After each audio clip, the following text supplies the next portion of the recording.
নমস্কার বন্ধুরা, আশা করি আপনারা সকলে খুব ভালো আছেন, সুস্থ আছেন। আজ আমরা এখন সকাল সকাল বেরিয়ে পড়েছি বেলপাহাড়ির উদ্দেশ্যে। আজকে বেলপাহাড়ির দু একটা জায়গা আমরা ঘুরব। তার মধ্যে প্রথমে যাব আমরা গড্রাসিনী পাহাড়, তারপরে ওখান থেকে যাব ঘাগড়া, দেন তারাফেনী। আপনারা ঝাড়গ্রাম আসার প্ল্যান করলে অবশ্যই বেলপাহাড়িটা ঘুরে যাবেন। আমরা গড্রাসিনীতে পৌঁছে স্কুটি রেখে এখন আমরা ওপর দিকে ওঠা শুরু করেছি। পাহাড়টা বেশ চড়াই, আর রাস্তাটাও খুব একটা ভালো নয়, যেরকম পাহাড়ি রাস্তা হয় আর কি। তো চলুন আস্তে ধীরে ওঠা যাক। আমরা 50% মতো উঠে গেছি। এখানে একটি মন্দির রয়েছে।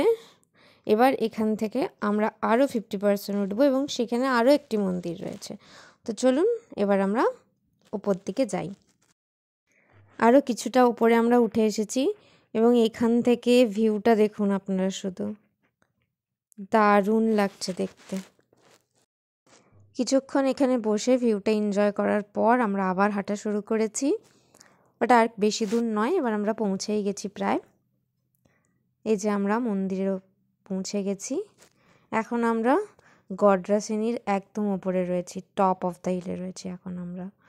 তো এখানে পুজো চলছে। চলুন আমরা মন্দিরে প্রণাম করে বাকি পাহাড়টা দেখাচ্ছি, আর পাহাড় থেকে নিচের ভিউটা দেখাচ্ছি। পাহাড়ের ওপর থেকে চারিপাশটা দেখতে এরকম লাগছে, পুরো সবুজ হয়ে রয়েছে চারিপাশটা নিচের দিকে। আর সামান্য কুয়াশা থাকার জন্য একটু সাদা সাদা আপনারা দেখতে পাচ্ছেন। তো আমরা এখানে কয়েকটা ছবি তুলি, তারপরে এখানে কিছুক্ষণ বসি, পাহাড়টাকে উপভোগ করি, দেন আমরা নিচে নামবো। এই যে জায়গাটা দেখতে পাচ্ছেন, এই জায়গাটাতে আমরা নেমেছিলাম, এখানে ছবিও তুলেছি আমি, পরে ছবিটা আমি অ্যাড করে দেবো। এবার আমরা আস্তে আস্তে নিচের দিকে নামা শুরু করছি। তো চলুন এবার আমরা আস্তে আস্তে এখান থেকে নেমে যাই। পাহাড় থেকে নেমে আমরা একটু খাওয়া দাওয়া করব, তারপরে আমরা যাব এখান থেকে ঘাগড়ার জন্য। ঘাগড়াতে গিয়ে ওখানে আপনাদের সাথে দেখা হচ্ছে। চলুন, আমরা চলে এসেছি ঘাগড়াতে। এটা বেলপাহাড়ির আরও একটি আকর্ষণীয় জায়গা। বর্ষাকালে এটা আরও বেশি সুন্দর লাগে দেখতে, তখন জল অনেক বেশি থাকে।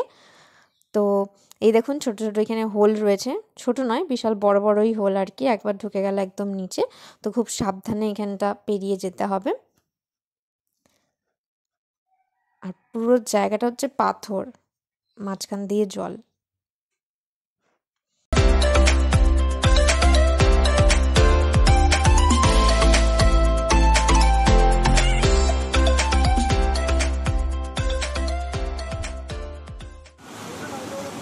জলের আওয়াজটা শুধু একটু ভালো করে শুনুন, ভীষণ জোরে আওয়াজ, মানে পাথর থেকে একটা পাথরের জলটা পড়ছে, সাউন্ডটা খুব বেশি হয়ে যায়।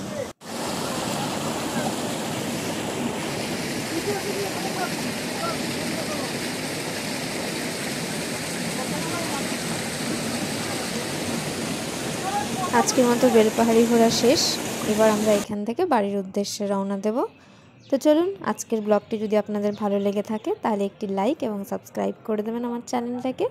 আর দেখা হচ্ছে পরে একটা নতুন ভিডিওতে। ভালো থাকবেন, সুস্থ থাকবেন।